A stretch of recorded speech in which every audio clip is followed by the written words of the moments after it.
A team of visual effects artists based in Montreal came home with an Oscar in this year's 92nd edition of the Academy Awards. Technicolor's MPC film won the Oscar for its work on the film 1917. Director Sam Mendes designed the film to look like one continuous long take.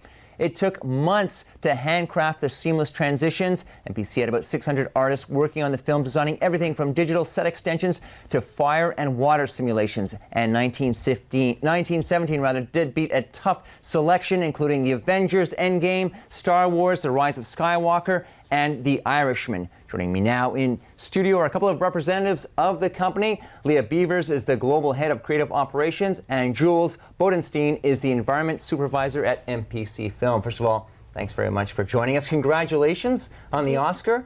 Let's talk about that. How does it feel winning the Oscar for 1917?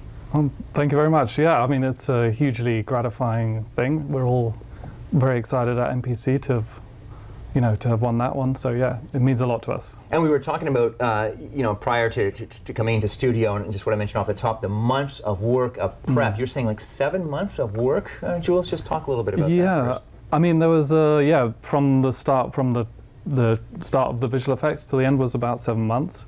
And we were heavily involved in, a lot of it, well, for me personally, a lot of the environment work, which was extending the no man's land sequence. Right.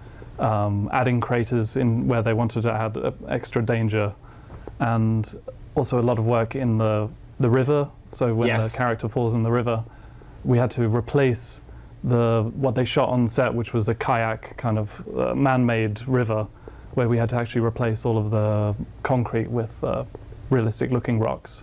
And Leah, what was your role then in all of this? So I'm the Global Head of Creative for MPC, so I kind of oversee all of the supervision teams, all of the artists that are working in both MPC Montreal, but also in London and Bangalore as well. Okay, and I guess the true sign of a successful visual effects in a movie is that the viewer at home doesn't really know what's real, what's a model, what's physically there, and what's not. Is that a fair guide or measurement to determine whether it's been a really good visual effect, if you've been successful or not? Well, yeah, I think the interesting thing about 1917 is it's one that we would call hidden visual effects or invisible visual effects, where the goal of the VFX team is to basically not steal the limelight from the story. So it's to enhance the story rather than be a part of it.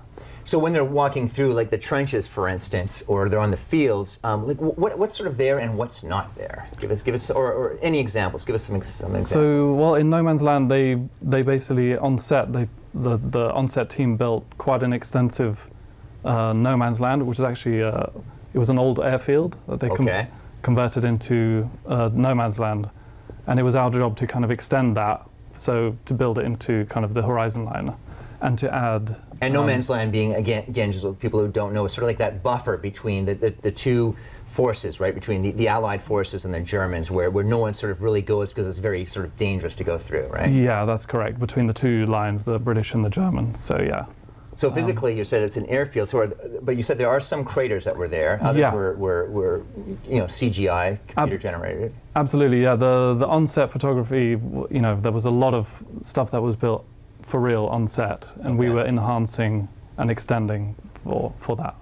And Leah, just tell me a little bit about the whole idea of doing this sort of like in one continuous take, sort of the motivations behind Sam Mendes for doing that. Yeah, well, it was our kind of involvement to try and help bring Sam Mendes' vision to life. It was all him and Roger Deakins, obviously the best in their field for what they do, and they shot the movie beautifully. We obviously had to help to kind of bridge the gaps and bridge things together to make their vision come to life. So we had various elements that were involved in that. Some of the CG work that Jules and his team did, at MPC with the CG environment builds. There was obviously a bit work in compositing, stitching the skies together and things like that. It was a real team effort. There was a lot of different elements to it. And I understand some of the actual scenes, though, the shots, some of them lasted 5 minutes or even up to 7 minutes long, one take. Is that right? They were, complete varied in length, depending on, what decisions they had to make on the day, the weather, everything like that. How many cuts are there actually in the film? I don't actually know. It was a big kind of mismatch. I wouldn't know the exact number. And and you also, though, in other movies, you're nominated for Lion's King, also for an Oscar for that. and I was reading a little bit about that background. We were talking about that earlier. Going out to Africa, traveling 18,000 miles to get sort of like a whole reference point, taking 240,000 pictures, and then all of that was done in CGI, all the animals and everything. There was no real animals shot? No, I mean, as you say, there was a lot of photography reference that was kind of used to guide the artists, to make sure it's looking, very realistic. But yeah, there was only, as I'm aware, one single shot in the movie, which was actual plate, which is the opening shot, and the rest of it is computer generated.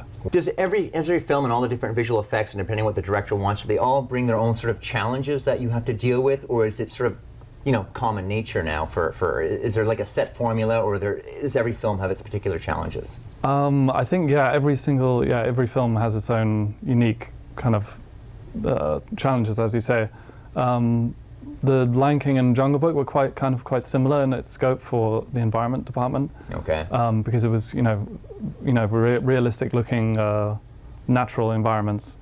Obviously, 1917 was a unique challenge, I think, just because of the one take element, and also the film is shot in 4K, so it's very the level of detail that has to be there to stand up is quite high. We're very lucky to be being in fields of a career that we love, and we're in one of the best places to do it, especially in Montreal at the moment. It's very active for visual effects, so we're very fortunate that we're doing a job that we enjoy, and that we also get the recognition like the Oscar Awards to show that what the quality of work that we're doing as well. So can we make a date for same time, same place next year with another Oscar? We'll be there. Okay, yes, perfect. Thank you very much. I really appreciate that. So that's Leah Beavers and Jules Bodenstein joining us in studio from MPC Film. Thanks very much again for being in studio with us today.